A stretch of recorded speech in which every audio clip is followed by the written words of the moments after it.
ሰላም እንዴት ናችሁ? ግብረ ስጋ ግንኙነት ጤናችሁ ላይ ምን አይነት ጥቅም ይኖረዋል ብላችሁ አስባችሁ ታውቃላችሁ? እንግዲህ ምን አይነት ጥቅሞች ሊሰጠን ይችላል ምለውን ነግራችኋለሁ።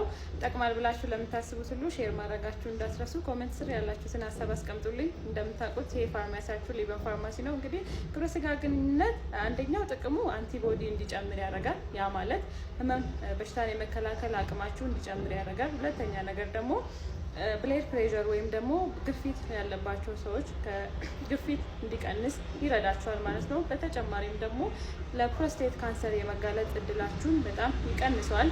ዋነኛውና አንደኛው ግን ኦክሲቶሲን የምንላት ሆርሞን ሰውነታችሁ ውስጥ እንድትጨምር ያደርጋል። ያ ደግሞ ምን ይጠቅማል? በመሀላችሁ ከእጩ ጋር ያላችሁ ግንኙነት ከፍቅረኛችሁ ጋር ያላችሁ ግንኙነት እንዲጨምርና መተማመን እንዲጨምር ፍቅር እንዲጨምር ያደርጋል። እንግዲህ ኦክሲቶሲን የምንላት ሆርሞን እንግዲህ ራሱ የፍቅር ሆርሞን ተብላ ትጠራለች ማለት ነው። እቺ ሆርሞን እንግዲህ በጣም እንድትጨምር ይረዳናል ማለት ነው። ስለዚህ በመሀላችሁ ያለውን ፍቅርና ደስታ እንዲጨምር ያደርጋል ማለት ነው። ግብረ ስጋ ግንኙነት ይጠቅማል ብላችሁ ለምታስቡት ሁሉ ሼር ማድረጋችሁ እንዳትረሱ። ያላችሁትን ሀሳብና አስተያየት አስቀምጡልኝ። አመሰግናለሁ።